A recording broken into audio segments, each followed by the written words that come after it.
India have a 1-0 advantage in the two-match test series against Bangladesh. We're done with the Chennai test and our next destination, well, is Kanpur, Green Park Stadium, and we here at Sports Today do have some details for you as far as the nature of the wicket is concerned.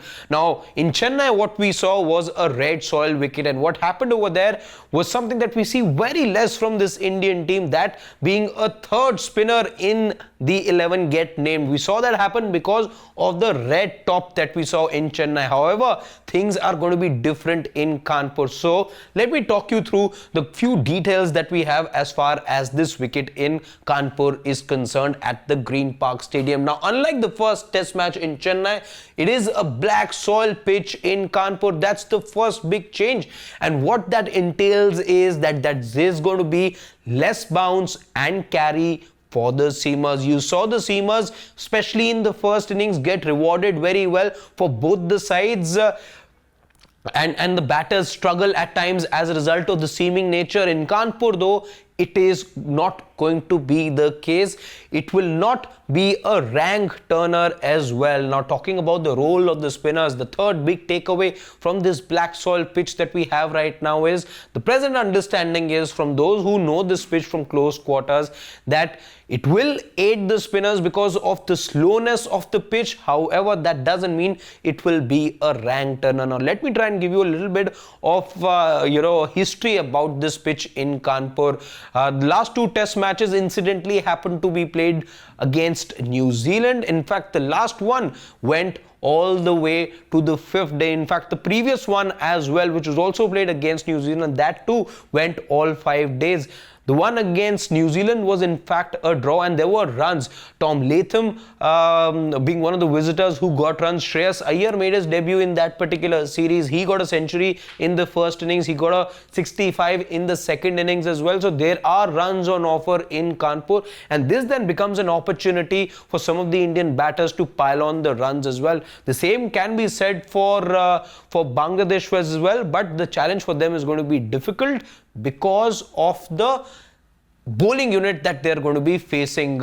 Whether or not there is a change in the bowling unit, let me try and answer that question for you. But regardless, if there's a change or not, Bangladesh will be up against a quality bowling lineup. Now, flatter pitch in comparison to the first test, as I told you earlier as well, which does mean that there are going to be runs on offer. The pitch will progressively become slower, but in comparison, it is going to be slow right from the word go, and it will not be a rank turner like we had earlier said as well. So this is what we know as far as the pitch is concerned, and that begs the question that when the nature of the wicket is slow, there isn't going to be, like we earlier pointed out as well, when there is going to be less bounce and carry for the seamers, do the two teams then make changes in the 11? The feeling that I get from the wicket is that yes, both teams will be forced to make a change, and out goes a seamer, in comes a spin bowler. Who that spin bowler for the Indian team will be,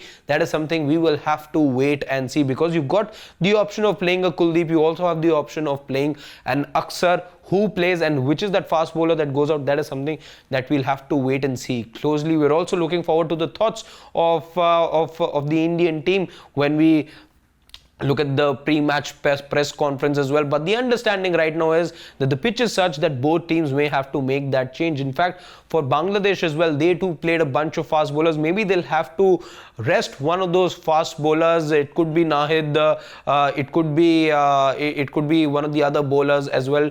Tuskin may not, because of the experience that he has. He's likely to start, but Bangladesh also could be forced to make that change. They do have a couple of quality spinners to look at as well. There is Taijul Islam, who did not play that first test match. Maybe he has a role to play in the second test match because of the nature of the wicket at hand. Slow wicket right from the start, black soil. The seamers may not find much, but for the spinners, though, there is something in that pitch because of the slow nature. But that doesn't mean that they will not have to work hard, because batters are likely to have a better time on this wicket than the bowlers. Let's see if India can in fact make it 2-0, or can Bangladesh register their first ever test victory against India. That is something we'll have to wait and see. But what do you think as far as the changes are concerned? What would you like to see? Who would be that fast bowler you would want to be seeing get rested? Or do you in fact see Aksar starting ahead of Kuldeep? Let me know your thoughts in the comment section.